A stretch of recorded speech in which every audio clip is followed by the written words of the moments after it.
এই বৃদ্ধ লোকটা পানির নিচে বাবু হয়ে বসে আছে তার কিছু নতুন স্টুডেন্টদের নিয়ে। সে পরীক্ষা করছে কতক্ষণ সে নিজের দম আটকে রাখতে পারে, কিন্তু 2 মিনিট পার হতে না হতেই সব স্টুডেন্টরা হাল ছেড়ে দিল। বৃদ্ধ ঘড়ির দিকে তাকিয়ে ভাবল, এককালে সে টানা 2 ঘন্টা দম না নিয়ে কাটাতে পারত, আর এখনকার এই গাধার দল কিছুই পারে না। এই বৃদ্ধের নাম জেমস। সে এতটা শক্তিশালী কারণ সে ছিল আমেরিকান মারিন কর্পসের একজন লেফটেন্যান্ট কর্নেল। অন্যদিকে অন্য এক শহরে তার এক দুর্দান্ত ভাই আছে যার নাম জন, কিন্তু এই 2 ভাইয়ের স্বভাব একেবারেই আলাদা।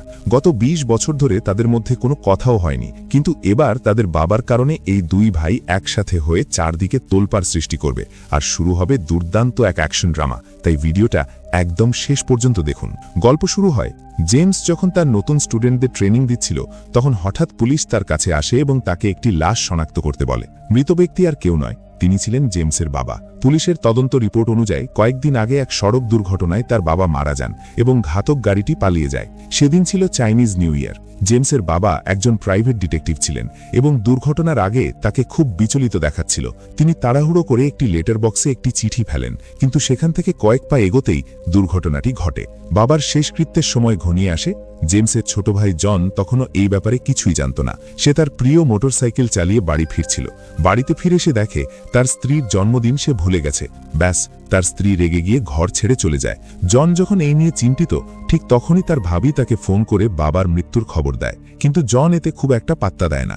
বোঝা যাচ্ছে বাবা ও ছেলের সম্পর্ক মোটেও ভালো ছিল না। কথা বলার মাঝখানে হঠাৎ জন দেখে তার গলায় কেউ ছুরি ধরেছে। 2 জন জাপানি গ্যাংস্টার তার পেছনে দাঁড়িয়ে তাকে হুমকি দেয়। তারা তার বাবার পাঠানো ওই চিঠিটা চাচ্ছিল। জন জানায় সে কিছুই জানে না, কারণ তার বাবার সাথে কয়েক দশক ধরে তার কোনো যোগাযোগ নেই, কিন্তু তারা বিশ্বাস করতে চায় না। জন আর সহ্য না করতে পেরে হঠাৎ তাদের ওপর চড়াও হয়। সে পকেটে থাকা একটা কিছু দিয়ে গ্যাংস্টারদের একজনকে আঘাত করে, এরপর পাশের কড়াই বা প্যান দিয়ে অন্যজনের মুখে জোরালো বাড়ি দেয়। গ্যাংস্টাররা তাকে পাল্টা আক্রমণ করার চেষ্টা করলে জন তাদের উপর আলমারি ফেলে দেয় এবং লাথি মেরে ধরাশায়ী করে। সব সামলে নিয়ে জন ফ্রিজ থেকে বিয়ার বের করে খাওয়া শুরু করে। সে আসলে মারামারি করতে চায়নি, কিন্তু যখন ওই লোকগুলো তার মায়ের ছবি ভেঙে ফেলে, তখন জনের মাথা গরম হয়ে যায়। সে একজনের হাত ধরে টেবিলের ওপর রেখে সবজি কাটার ছুরি দিয়ে খুঁচিয়ে দেয়। জন রাগে ফেটে পড়ে এবং তাদের উচিত শিক্ষা দিয়ে ওখান থেকে বিদায় করে। বাবার শেষকৃত্যে একদল গ্যাংস্টার দূর থেকে নজর রাখছিল। জেমস ভেবেছিল তার ভাই আসবে না, কিন্তু ওই হামলার পর জন বুঝতে পারে ব্যাপারটা এত সহজ নয়। একজন পুলিশ হিসাবে তাকে তদন্ত করতে হবে।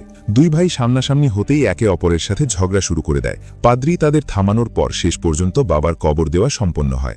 এরপর সবাই মিলে এক জায়গায় জড়ো হয়। সেখানে তাদের চাচা, যিনি একজন স্টেট গভর্নর, তিনিও আসেন, কিন্তু 2 ভাই কারো সাথেই ঠিকমতো তাল মেলাতে পারছিল না। জেমস রাগের মাথায় তার ভাইকে আলাদাভাবে কথা বলার জন্য বাইরে ডেকে নিয়ে যায়। আসলে তারা বাবার মৃত্যুর কারণ নিয়ে তর্ক করছিল। জেমস শান্ত প্রকৃতির হওয়ায় পুলিশের কথা বিশ্বাস করেছিল যে এটা একটা সাধারণ দুর্ঘটনা, কিন্তু জন সেটা মানার নারাজ ছিল। তার ধারণা ছিল এর পেছনে বড় কোনো রহস্য আছে। তাদের মধ্যে আবারও ঝগড়া হয় এবং তারা আলাদা হয়ে যায়। এরপর জেমস থানায় গিয়ে তার বাবার ব্যবহৃত জিনিসপত্রগুলো চেয়ে নেয়। সেখানে সাধারণ জিনিসের পাশাপাশি একটি চিরকুট পাওয়া যায়, যেখানে কিছু অর্থহীন শব্দ লেখা ছিল। জেমস ভাবতে শুরু করে, তবে কি জনই ঠিক বলছে? অন্যদিকে জন তার বাবার বাড়িতে যায় কোনো ক্লু পাওয়ার আশায়। সেখানে সে শুধু একটা হ্যান্ডগান পায়। হঠাৎ দরজায় শব্দ হলে জন লুকিয়ে পড়ে। সে দেখে এক মোটা লোক ঘরের ভেতরে ঢুকে সবকিছু তছনছ করছে। জন তাকে ধরে ফেললে লোকটা দৌড়ে পালানোর চেষ্টা করে। লোকটা মোটা হলেও দৌড়াতে বেশ ওস্তাদ ছিল, এমনকি সে জনকে দেখে হাসাহাসিও করছিল। জন তাকে ধাওয়া করে ধরে ফেলে। কথা বলে জন জানতে পারে লোকটা কোনো খারাপ মানুষ নয়, সে ছিল তার বাবার সহকারী। সে তার বাবাকে বিভিন্ন ছবি তোলা এবং তথ্য সংগ্রহে সাহায্য করত। জন তাকে নিয়ে আবার বাবার বাড়িতে আসে। হঠাৎ জনের নজর যায় কোনার একটা সার্ফবোর্ডের দিকে। তার বাবা কি সার্ফিং করা শিখেছিলেন? সহকারী জানায় এই বুড়ো বয়সে তার বাবা সার্ফিং করবেন এটা অসম্ভব। জনের সন্দেহ হলে সে ওটা চেক করে এবং ভেতর থেকে একটি ব্লু প্রিন্ট বা নকশা খুঁজে পায়। জন তার বোনকে ফোন করে, যে সরকারি অফিসে কাজ করে। বোন জানায় এটা একটা ক্যাসিনোর নকশা। এই ক্যাসিনোর মালিক হল দ্বীপের সবচেয়ে ধনী ব্যক্তি সাং বিয়াও। আশ্চর্যের বিষয় হল এই প্রজেক্টটা তাদের গভর্নর চাচা নিজেই দেখভাল করছেন, কিন্তু নিয়ম অনুযায়ী হাওয়াই দ্বীপে ক্যাসিনো করা নিষেধ। জন যখন এই নকশা নিয়ে ভাবছিল, ঠিক তখন জেমসও ক্লু খুঁজতে সেখানে পৌঁছায়।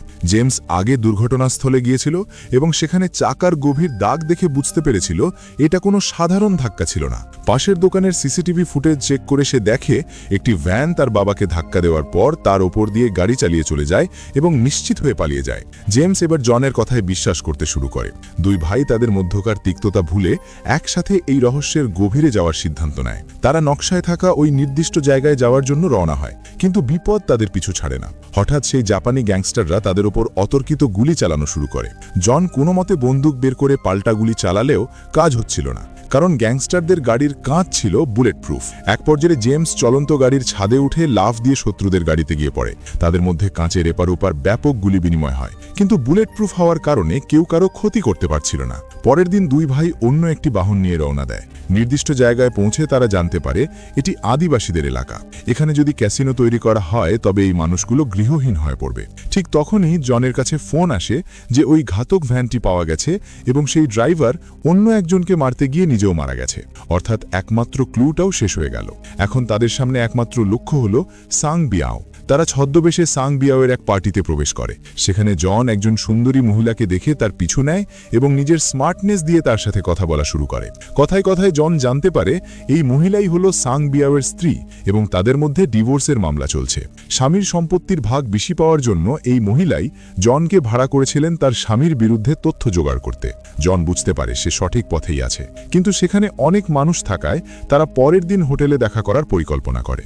অন্যদিকে জেমস ও সাং বিয়াওয়ের জাপানি বডিগার্ডদের নজরে পড়ে যায়।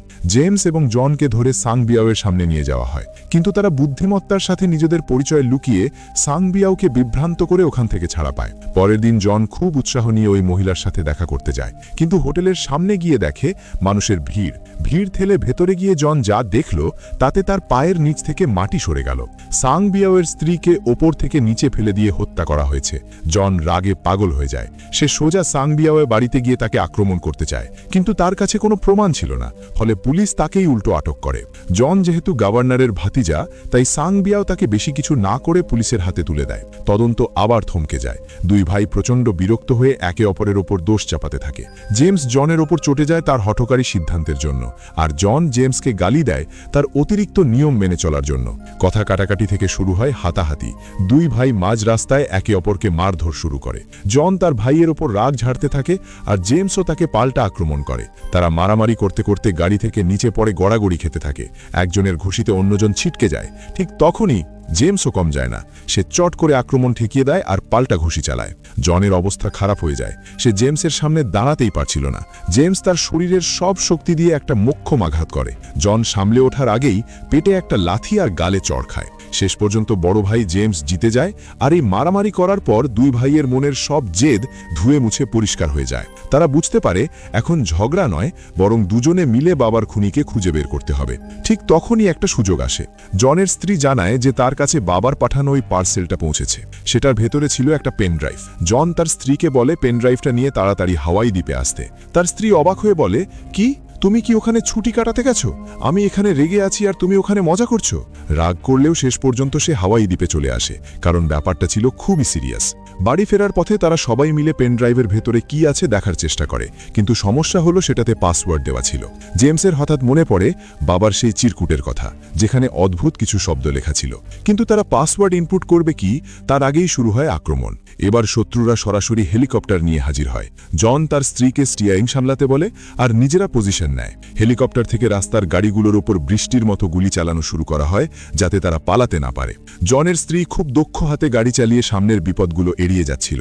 হেলিকপ্টার থেকে এবার মোটরসাইকেল বাহিনী নামিয়ে দেওয়া হয়। পালানোর জন্য তারা গাড়ি ব্যাক করতে থাকে, কিন্তু মোটরসাইকেলগুলো অনেক বেশি গতিশীল ছিল। জেমস আর জন মিলে গাড়ির ভেতর থেকেই লড়তে শুরু করে। কিছু গুন্ডা গাড়ির ছাদে উঠে ভেতরে ঢোকার চেষ্টা করে, এমনকি একজন তো কম্পিউটারের জন্য হাতাহাতি করতে শুরু করে। জেমস তাকে জাপটে ধরে ডিকিতে ফেলে দেয়। জনও বসেছিল না। সে উইন্ডস্ক্রিন দিয়ে গুলি চালিয়ে শত্রুদের কোপকাত করতে থাকে। গাড়ির ভেতর তখন এক হুলুস্থুল কাণ্ড।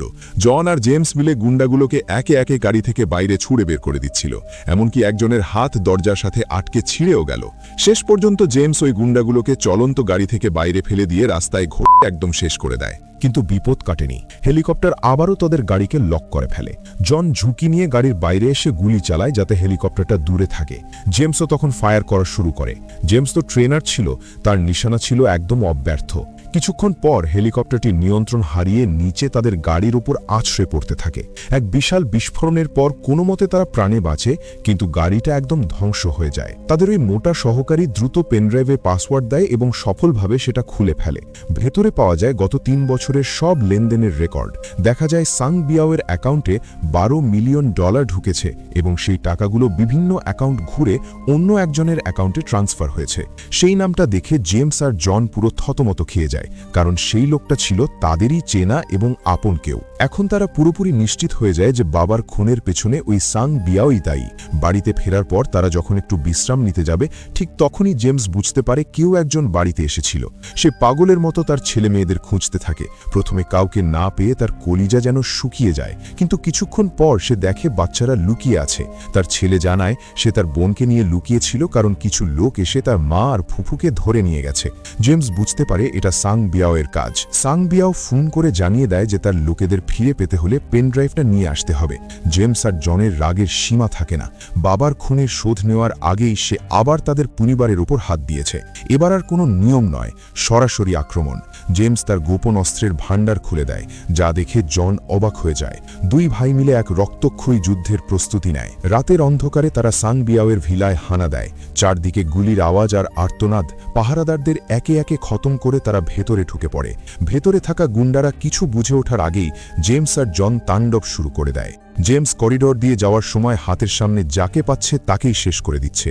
তার লড়াই করার ধরন দেখে বোঝা যাচ্ছিল সে এখন পুরো খুনি মেজাজে আছে। গুলির পর গুলি চালিয়ে সে যখন ফুরিয়ে যায়, তখন সে খালি হাতেই শত্রুদের হাড়গোড় গুঁড়ো করে দেয়। এক পর্যায়ে সে তার পরিবারের কাছে পৌঁছতে সক্ষম হয় এবং তাদের উদ্ধার করে নিরাপদ স্থানে পাঠিয়ে দেয়। এবার আসল পাওনা চুকানোর পালা। জেমসের সামনে পড়ে এক দুর্ধর্ষ জাপানি সামুরাই। তার হাতে ছিল বড় তলোয়ার। জেমস খুব চতুরতার সাথে তার আক্রমণগুলো এড়িয়ে যায় এবং পাল্টা আঘাত করে। জেমস তখন অমানবিক শক্তির পরিচয় দেয়। এক পর্যায়ে সে তার শরীরের সব শক্তি দিয়ে ওই গুন্ডার হাত কেটে ফেলে এবং বুক চিরে তাকে চিরতরে থামিয়ে দেয়। অন্যদিকে জনের লক্ষ্য ছিল সাং বিয়াও। তাদের মধ্যে শুরু হয় হাতাহাতি। সাং বিয়াও বেশ শক্তিশালী ছিল। সে জনকে জাপটে ধরে মারতে শুরু করে। জন প্রথমে কিছুটা মার খেলেও পরে লোহার হড় দিয়ে পাল্টা আক্রমণ চালায়। তাদের লড়াই গড়াতে গড়াতে সমুদ্রের পাড়ে গিয়ে পৌঁছায়। সাং বিয়াও যখন জনকে চূড়ান্ত আঘাত করতে যায়, তখন জন তার শেষ শক্তি দিয়ে সাং বিয়াওকে জাপটে ধরে সমুদ্রের পানিতে ঝাঁপ দেয়। পানির নিচে ধস্তধস্তির এক পর্যায়ে জেমস দৌড়ে আসে এবং দেখে জন নিথর হয়ে পড়ে আছে। জেমস ভাইকে উদ্ধার করে পাড়ে নিয়ে আসে এবং সৌভাগ্যক্রমে জন বেঁচে ফেরে। সবশেষে সত্য উন্মোচিত হয়। তাদের গভর্নর চাচাকে গ্রেফতার করা হয়। আসল ঘটনা ছিল সাং বিয়াও ওই আদিবাসী এলাকায় অবৈধভাবে ক্যাসিনো বানাতে চেয়েছিল, কিন্তু আইনের বাধা থাকায় সে গভর্নরকে কোটি কোটি টাকা ঘুষ দিয়ে এই প্রজেক্ট বৈধ করতে চেয়েছিল। জেমসের বাবা একজন ডিটেকটিভ হিসেবে এই দুর্নীতির খবর পেয়ে গিয়েছিলেন বলেই তাকে সরিয়ে দেওয়া হয়েছিল। অপরাধীরা সবাই শাস্তি পায় আর 2 ভাইয়ের মধ্যকার সব তিক্ততা শেষ হয়ে তারা আবার এক হয়ে যায়। হলিউডের 2 মহাতারকা ব্রুস উইলিস এবং জন ট্রাভোল্টাকে একসাথে দেখা গেছে। মুভিটির আইএমডিবি রেটিং খুব বেশি না হলেও এর অ্যাকশন দৃশ্যগুলো ছিল দেখার মতো। বিশেষ করে 2 ভাইয়ের বন্ডিং এবং শেষ মুহূর্তের টুইস্ট দর্শকদের দারুণভাবে ধরে রাখে। যারা টান টান উত্তেজনার অ্যাকশন মুভি পছন্দ করেন তাদের জন্য এটি একটি মাস্ট ওয়াচ মুভি। যারা জীবন দিয়ে পরিবারকে রক্ষা করার গল্প পছন্দ করেন তাদের এই মুভিটি দেখা সার্থক হবে। ভিডিওটি ভালো লাগলে লাইক দিন এবং এমন আরও মুভি এক্সপ্লেনেশন পেতে আমাদের চ্যানেলটি সাবস্ক্রাইব করে পাশে থাকুন। দেখা হবে পরের ভিডিওতে।